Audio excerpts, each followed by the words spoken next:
فراشة صغيرة واقفة على تمساح بتشرب دموعه، وطائر واقف جوه بق التمساح ولسه عايش.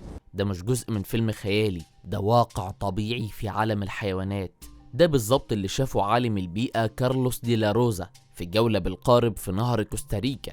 شاف العالم فراشة ونحلة بيشربوا دموع تمساح. يعني تخيل كده تمساح مسترخي تحت الشمس، وفراشة ونحلة بيطيروا حوالين وشه وبيدوقوا دموعه. طيب يا ترى ايه سبب التصرف الغريب ده؟ الفراشات دي بتاخد الأملاح والبروتينات النادرة في المناطق الاستوائية من الدموع، ولما بحث العالم اكتر لقى صور التقطها مصورين هاويين وباحثين تانيين، واتفاجئ ان في ادله كتير على حشرات بتشرب دموع التماسيح وزواحف تانية زي السلاحف، وده عشان تحافظ على وجودها في غابات الامازون المطيره اللي بتقل فيها المغذيات. وهنا الحل بيكون في دموع السلاحف او التماسيح لانها غنيه بالصوديوم. فعلى الرغم من ان غابات الامازون فيها ميه كتير الا ان الفراشات بتدور على الصوديوم بس علشان تعيش.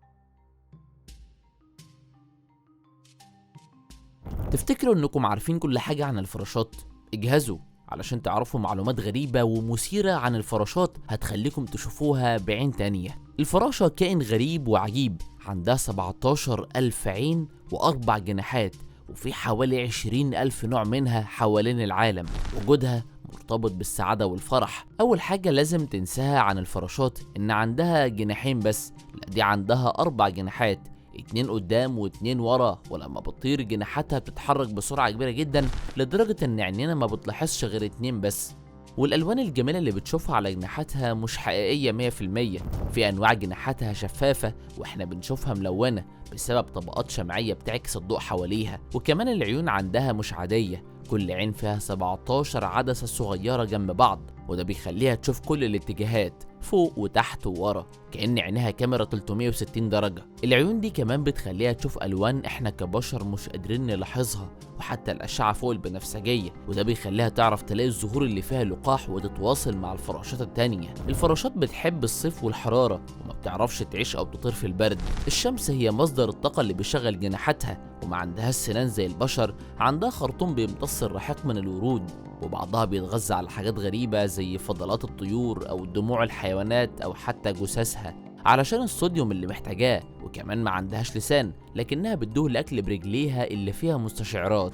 الفراشة بتعدي ب4 مراحل في حياتها. في الأول بتكون بيضة، وبعدين يرقة أو دود، وشرنقة، علشان تتكون في الآخر الفراشة. عمرها غالبا قصير حوالي أسبوعين، لكن في أنواع ممكن تعيش لحوالي 8 شهور، ووزنها خفيف جدا حوالي ربع جرام، وده بيخليها معرضة للخطر. لكنها ذكية وبتعرف تتخبى وتهرب من الحيوانات المفترسة. جناحاتها الشفافة بتخليها تختفي بين الورود، وفي أنواع بتمتص السموم من النباتات وتستخدمها كدفاع. التزاوج عند الفراشات تقريبا هو هدف حياتها، والموسم بتاعها بيكون في الصيف والربيع. وبعد التزاوج اللي ناس ما بيكونش عندهم عاطفة أمومة، والمهم عندهم انهم يلاقوا نبات مناسب يحط البيض عليه بمادة زي الغرة.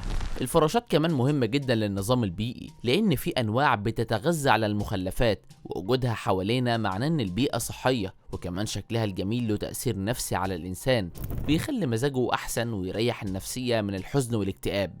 وفي نوع مميز من الفراشات اسمه الفراشة الزجاجية، ودي مشهورة بأجنحتها الشفافة اللي شبه الزجاج، وده بيخليها تختفي بسهولة عن الحيوانات المفترسة. وكمان بتتغذى على نباتات سامة، وبتخزن السموم في جسمها علشان تدافع عن نفسها، وبعض السموم دي بتتحول لمواد تجذب بيها الإناث.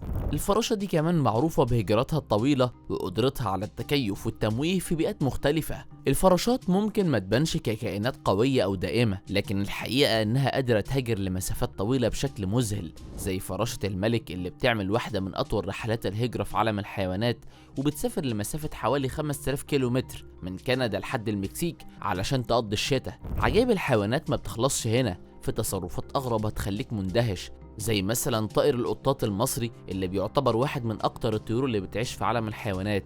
الطائر ده ممكن يقضي وقت طويل جوه فم التمساح، وده معناه إنه معرض لمخاطر كبيرة.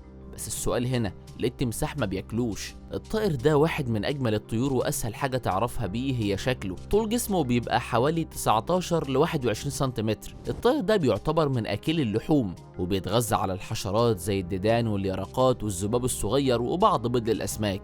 الطيور دي بتحب تعيش جنب الشواطئ والمسطحات المائيه وحمامات السباحه، وفي فصائل تانية بتحب الغابات القريبة من المستنقعات والبحيرات. عمره غالبا بيبقى ما بين 5 و6 سنين. لكن ليه في علاقة قوية بين الطائر ده والتمساح؟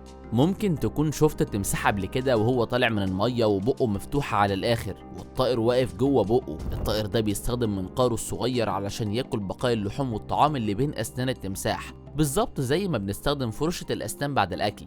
الحركة دي بتساعد على تنظيف بق التمساح لفترة طويلة. العلاقة دي عبارة عن تكيف بين الطرفين، الطائر بياخد أكله والتمساح بيحافظ على نظافة أسنانه، يعني كل واحد مستفيد من التاني. لو الطائر ما كانش موجود التمساح كان هيلاقي صعوبة في تنظيف نفسه، والطائر كان هيلاقي صعوبة في الحصول على الأكل.